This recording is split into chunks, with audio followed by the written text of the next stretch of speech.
Welcome to the Real Estate Investors Weekender podcast. This podcast is brought to you by the award-winning editorial staff at NREIOnline.com. Let's jump right into this week's top news, features, and blog posts. Hello and welcome to the NREI Weekender with your host, David Bodamer. Normally, we do like the week's top news, but David's bringing us something special again. He's going to be reviewing the 4th annual REIT Study that is part of their NREI Research Series. Good afternoon, David. How are you? I am doing all right. How are you doing today? Fantastic. I hear we're covering the study, and I know I have a lot to learn. And I'm sure the study was pretty robust. I know we're not going to be able to hit everything, but kind of what are we covering today? It's part of our research series. So it's part of the series of 10 or so research reports that we produce annually. This one specifically looks at what's going on with publicly traded real estate investment trusts, since those represent a pretty significant portion of the companies that own commercial real estate in the United States. It's always we find that it's interesting to get a gauge of how people are viewing them, what people expect them to be doing. And I think that, as a major investor class among all of the kinds of investors in commercial real estate, it's just a good benchmark for other people to look at in terms of figuring out like what they might be doing. All right, fantastic. So that's what we. That was a long answer, but that's what we got in here. All right, good. So what are the major takeaways, in your opinion, from this year's research? So that people don't see a whole lot of red flags for publicly traded REITs, which is a good sign. I think it's fairly thematic that I think we've been talking about this in some of our other discussions, that we're in a late stage of the commercial real estate cycle.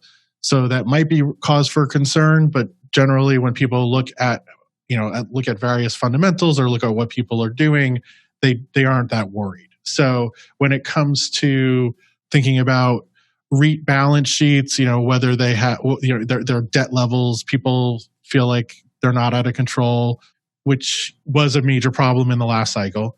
Also, they in terms of like assessing the quality of the portfolios that REITs currently control or their investment habits, I think there's just a lot of comfort with how REIT management teams are handling their companies and their strategies right now. So I feel like that's like the major takeaway from, that based on the responses we got.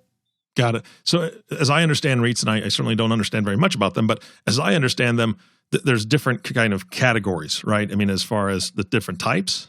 That's correct. Okay. So what categories, or I guess categories is what we would call them, what categories were the best in your respondents' view as far as maybe buy and sell, or what are we seeing a lot of action on? What are your thoughts on that?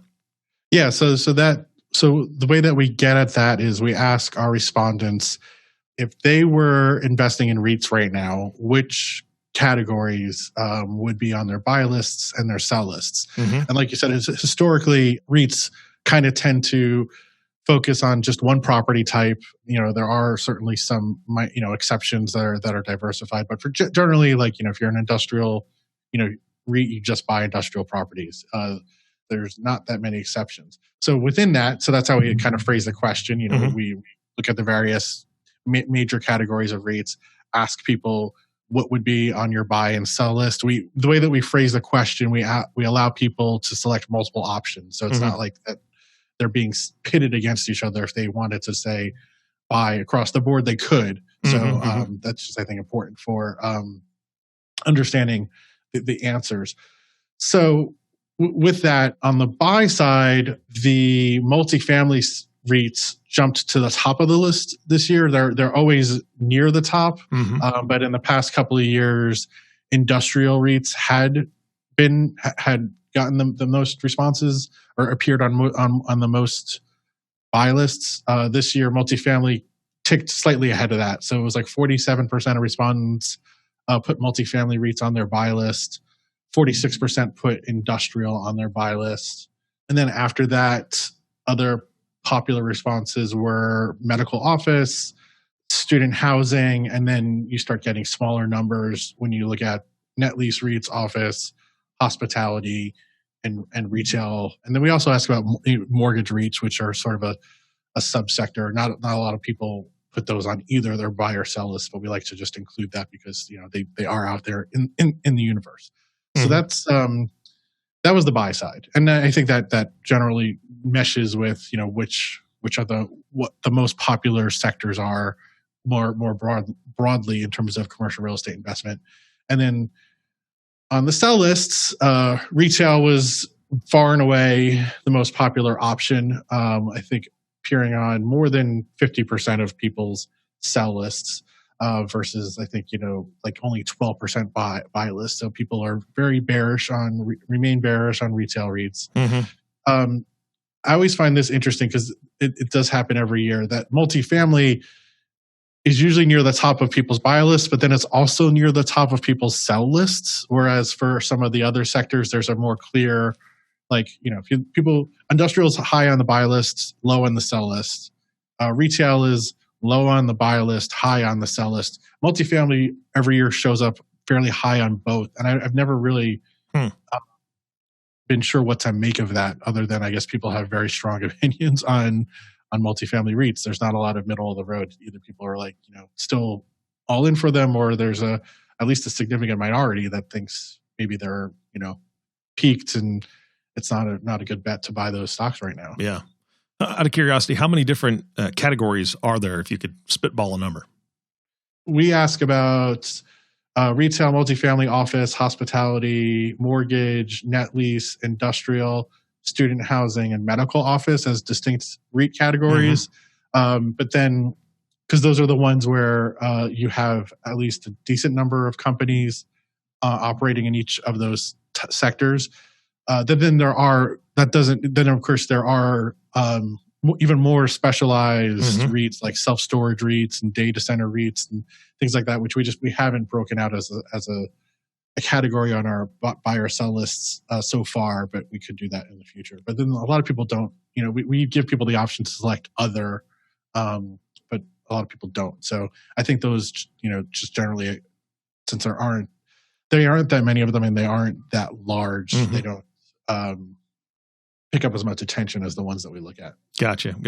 And honestly, I can't remember if you told me this. We were talking a little bit before the podcast, or if you said this at the opening of the podcast, but you kind of explained a little bit about what the research looks at, what you guys look at specifically. And you had talked about, kind of what the state of their balance sheets are. So how do the REIT balance sheets look right now?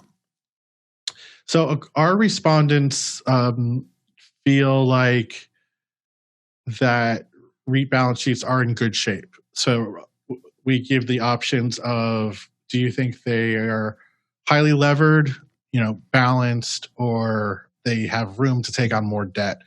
About 60% of respondents said that REIT balance sheets are in good shape.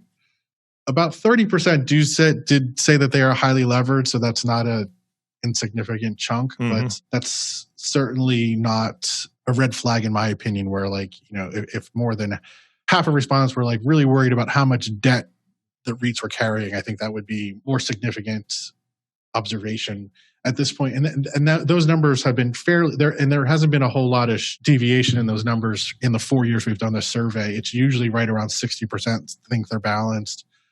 Between 25 and 30% express some concern that they're highly levered, and then only about 15% actually feel like the REITs have room to take on more debt if they wanted to. So how do people feel about the REITs' access to capital at this point?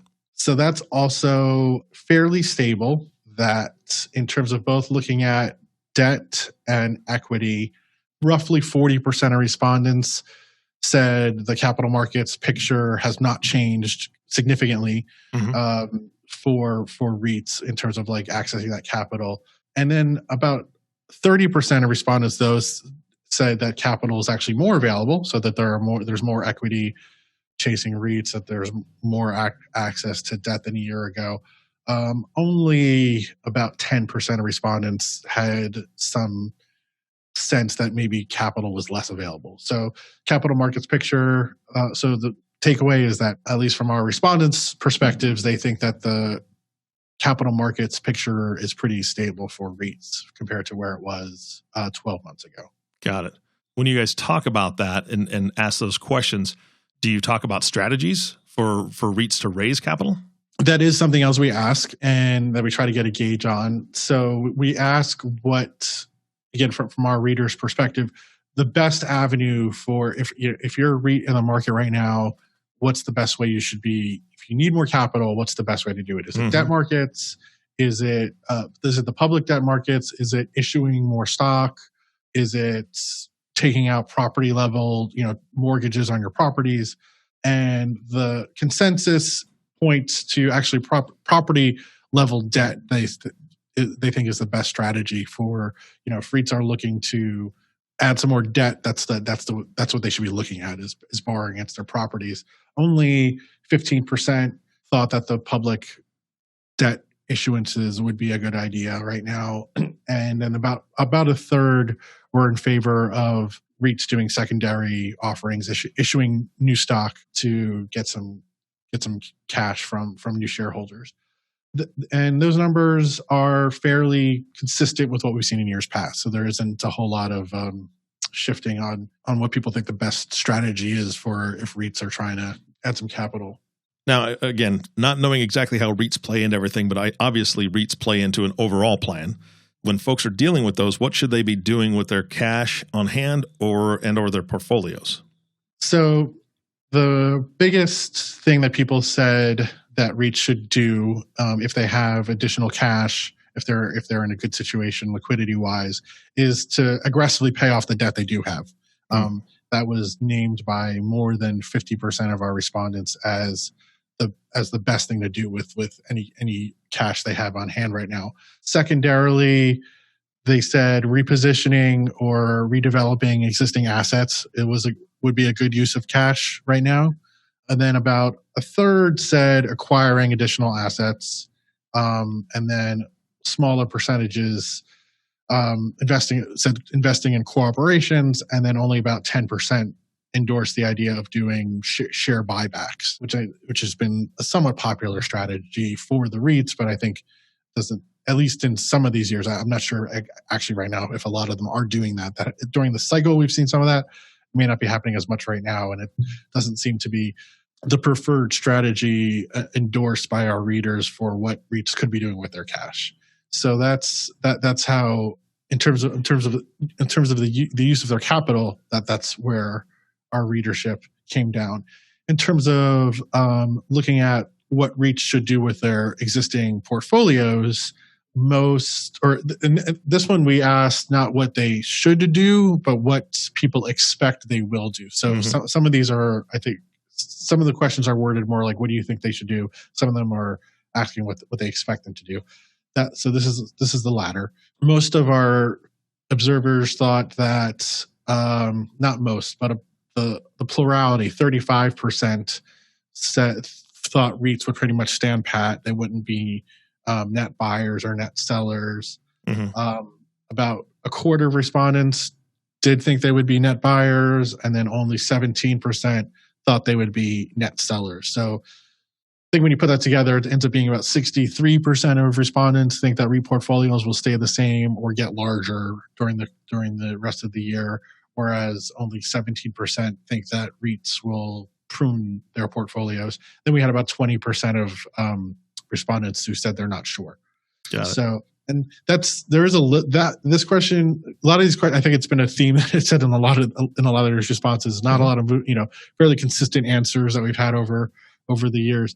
This one there was like I think a marginal shift where the number that 28% that said REITs would be net acquirers was the highest number we've had to that question, and the 17% saying they would be net sellers is the lowest percentage response we've had to that question. So I think in past years there's been, I think the way that the answers have played out, it was like a general, like people thought it would be flat, and the number of people that thought it would go up or down was about equal.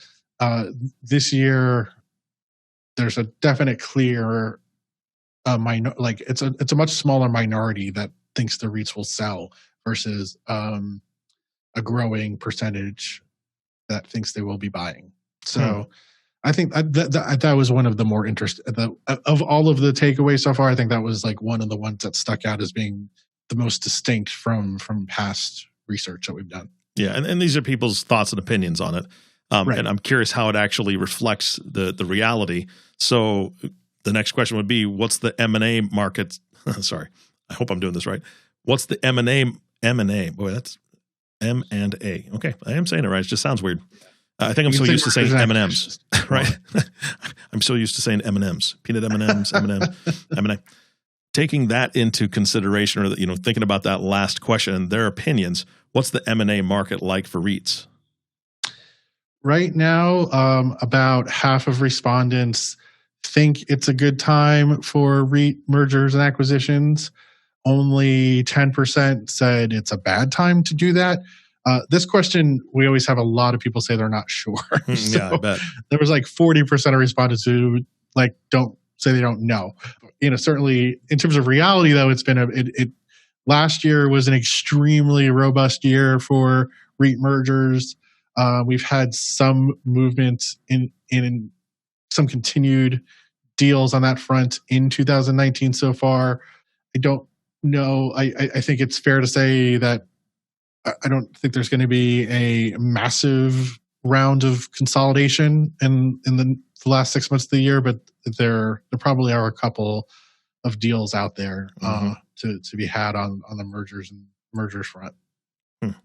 Now, I know a lot of your listeners would like me to ask probably this more specific question. I don't want to put you on the spot, but can you just kind of give us an idea whether it comes from kind of the research you've gathered or kind of what you're seeing right now? What are the expectations for REIT stock prices and total returns?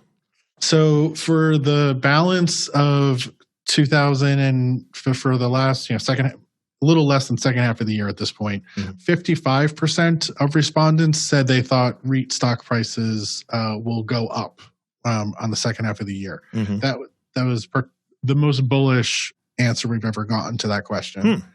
Only 22% said that they thought REIT stock prices would go down.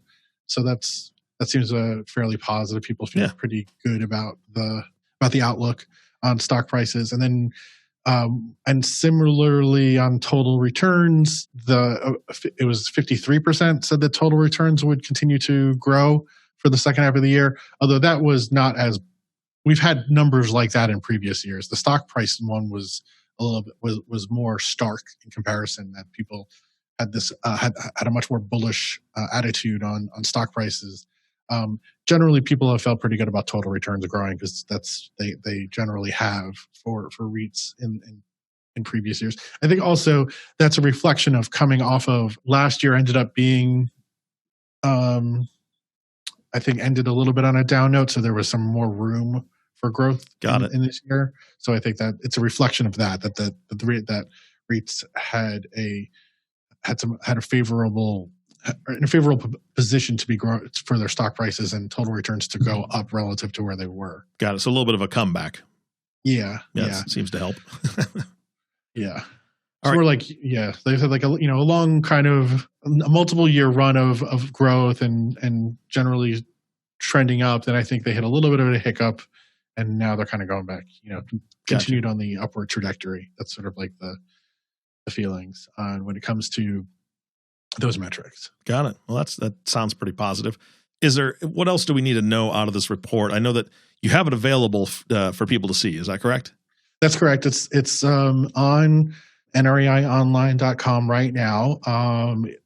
You can find it we have a special part of the site. If you go to the menu, that takes you to NREI Research Series, where you can find not only this report, but the other reports that we've done this year and going back, years. So you can kind of look at any year-over-year comparisons if you want there. So it's all in one spot on the site. So that's where you can find it. Great. And in terms of takeaways, I think the other piece, the other sort of question that people might have, which is not something we ask about in the report, but is something I think that you can kind of read between the lines, is are there going to be new IPOs for an additional REITs given the overall market fundamentals? Is it are there opportunities for other private portfolios or real estate that's held in other ways to be turned into a new REIT? And I think that both our report and then if you speak to people in the market, they think there are good conditions for there to be some more REIT IPOs for the rest of the year. So I think that would be one other thought that people might be wondering about when looking at the public REITs. Got it. So overall, are we thinking positive here?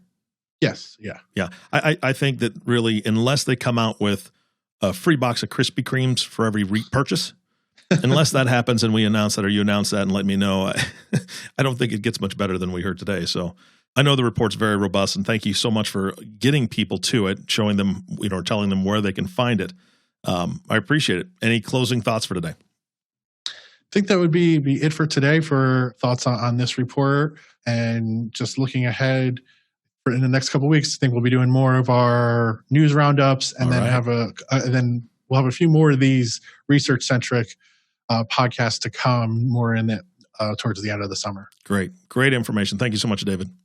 Thank you. Thanks for your time. You bet. And thank you all for listening to the NREI Weekender with your host, David Bodamer. If you have not subscribed to the podcast yet, please click the subscribe now button below. This way, when David comes out with a new podcast, it'll show up directly on your listening device. Again, thanks for listening today. For everyone at the NREI Weekender, this is Eric Johnson inviting you back next week for all the news that matters to you. We'll see you soon. Click the subscribe button below to be notified when new episodes become available. The information covered and posted represents the views and opinions of the guest and does not necessarily represent the views or opinions of NREI Informa. The content has been made available for informational and educational purposes only.